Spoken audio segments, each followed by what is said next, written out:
안녕하세요. 할 줄 아는 사람보다 잘하는 사람이 되는 곳 템포병장입니다. 저희가 이번에 찍는 영상은 재료 강사님이 설명을 해주실 건데 인레이 인상뜻 때 선생님들이 귀퉁이 부분에 마진 말고요. 인레이 그 기저면 귀퉁이 부분에 좀 기포가 생긴다 그래서 그걸 커버하기 위해서 지금 시연을 해주시면서 영상 설명 부연 설명 들어가실 거예요. 선생님 부탁드려요. 안녕하세요. 재료강사 김효정입니다. 이번에 인레이 잘 뜨고 싶어 하시는 분들 많으시죠? 근데 인레이가 사실 어렵지 않아요. 뭐 에어블고 막 이렇게 해서 잘 뜨는 경우도 있지만 지금 한번 영상 재생해 볼게요. 조금 느리게 찍었어요. 지금 보시면 요즘에는 해피땡에서 나오는 재료들이 되게 많은데요. 라이트 바디가 예전에는 되게 무거웠잖아요. 근데 지금은 가볍게 나왔어요. 손목 아프다. 헤비는 뭐 어쩔 수 없으니까 라이트 바디를 쓰는 경우가 있는데 이렇게 정말 귀여워요. 코어, 레진 코어 팁 아시죠, 여러분? 레진 코어 팁 같은 애가 생겼어요. 그래서 먼저 초반에 혹시라도 불량이 있을 수 있기 때문에 미리 짜봐요. 짜보고 내가 색이 고르게 잘 나온다. 그럼 이제 귀퉁이에 대고 기저면 바닥이죠. 바닥에 꾹 누르면 지금 어때요? 표면이 매끄럽죠? 내가 잘 나와야 되는 부분을 한 번 더 꾹 모서리부터 모서리까지 해주시면 돼요. 그리고 약간 조금 더 이렇게 발라주면 좋겠죠? 근데 지금 옆에 가서 손 힘이 없거나 아직 그냥 뿌린다는 개념으로 하시는 분들이 있어요. 그럼 어떻게 되죠? 이거는 바닥에 눌러서 꾹 바닥부터 차오르는 거였고, 그러니까 빵이 부푸는 것처럼 돼 있잖아요. 근데 오른쪽에는 어때요? 지렁이 똥 같지 않아요? 지렁이 똥 싼 것 같아. 지렁이 똥 같죠? 근데 지금 이렇게 되면은 기포가 생길 수밖에 없어요. 이거는 기저면에 바닥에 놓고 꾹 누른 거, 이거는 위에서 뿌린다는 개념으로. 왜 스톤도 보면 갑자기 알지네이트를 떴을 때 스톤에 물을 한번 싹 뿌리죠. 친수성이기 때문에. 그리고 나서 한 귀퉁에서부터 흐르게 내려오죠. 같은 원리예요. 근데 만약에 스톤을 갑자기 떡 하고 올렸다. 어떻게 되죠? 왕기포 생기죠. 그런 똑같은 개념입니다. 이거는 스톤을 한 번에 덩 하고 올린 거고 얘는 차르륵 내린 거랑 똑같은 개념이에요. 그러니까 바닥으로부터 차르륵 올라간 거죠. 그리고 넘어갈게요. 옆에 지금 얘는 와동이 디스탈 쪽 아니 여기 메지알이죠. 메지알 쪽에까지 다 캐리어스가 먹어버렸어요. 그러니까 이 부위가 굉장히 중요하죠. 중요하죠. 왜냐면 얘네는 어찌됐든 이쪽만 뭐 1급 와동이지만 이쪽까지 했을 때 치은 징지바도 잘 나와야 되죠. 블레이딩도 잘 잡혀야 되죠. 그리고 혹시라도 조금 더 징지바 하방 쪽까지 만약에 프랩이 들어가셨으면 코드까지 잘 들어가야지. 이 3박자가 잘 들어가야 되는 거죠.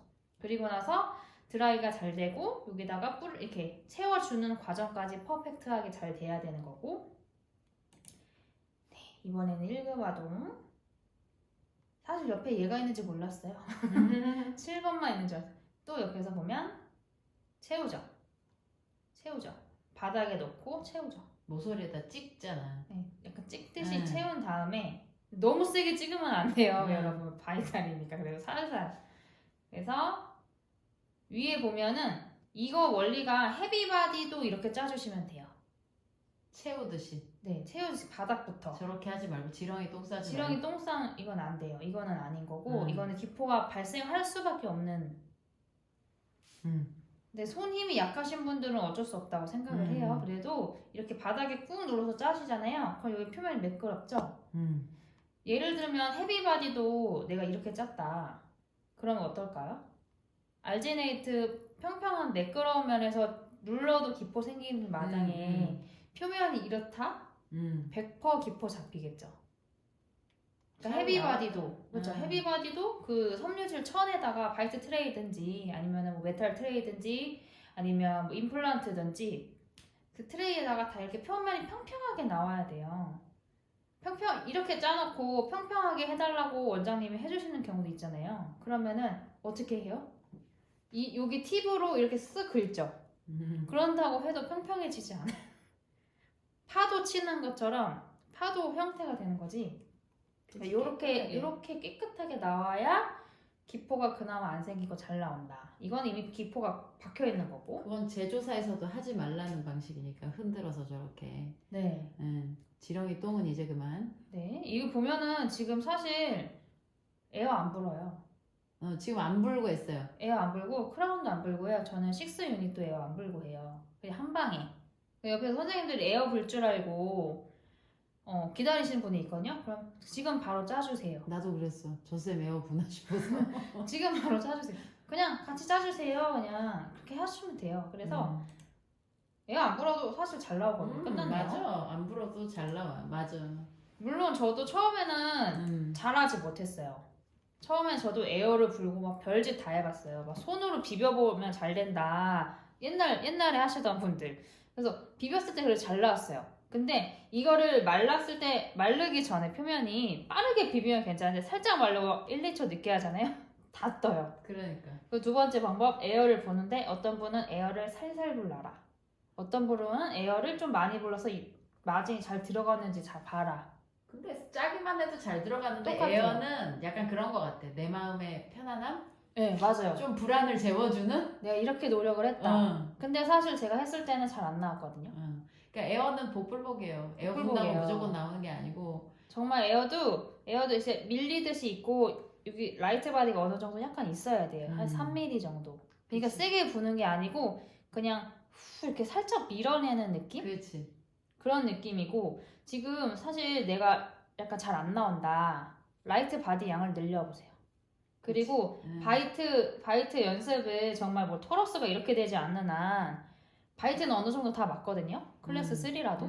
그러니까 무는 거 요쪽에 트레이 벌크가 물리지 않게끔 깊숙이 좀 넣어주고 그리고 내가 여기까지 했다. 얘는 인레이잖아요, 사실. 근데 내가 만약에 크라운이다. 라고 하면 여기 전치부 인덱스까지 살짝 나오게 해주시면 좋거든요. 사실은. 근데 지금은 뭐 얇은 인레이용 트레이 썼겠죠? 얇은 거 썼어요. 보니까 얇은 거 쓰셨어요. 그러면 이렇게밖에 못 나와요. 근데 벌크가 약간 있고 구치부 크라운용 있는 트레이 쓰면 여기까지 나온단 말이에요. 이렇게 아치가 이렇게 여기까지 나와주면은 이제 기공사 분들께서 약간 더 바이트 잡기도 편할 거고. 왜냐면 크라운은 무조건 교합기 써야 되거든요. 그치. 근데 뭐 전치부 완벽히 나올 필요는 없지만 견치까지 나와주면 좋지. 약간 인덱스 약간 상하고 어떤 관계인지만이라도 봐주시면 좋고. 그리고 인레이는 사실 교합기 안 하고 그냥 하시는 분도 많잖아요. 대부분 그렇죠. 일일이 교합기 하는 경우도 있긴 하지만 네. 드물어요. 어차피 그루브 맞춰서 만들기 때문에 선생님이 교합기 물려서 선생님 병원에 갖고 왔으면 교합기를 해오는 건데 대부분 분리해서 갖고 오시고 이 모델 바닥 밑에 보면 흰석고 발려져 있지 않아요. 원래 태초에 그 색깔 그대로입니다. 그러면 교합기에 올라갔던 적이 없어요.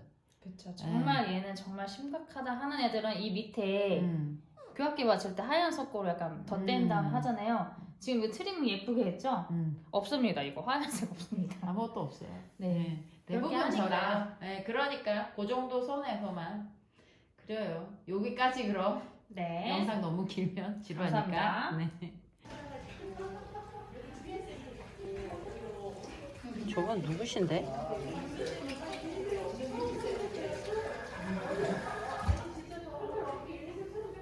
알았어.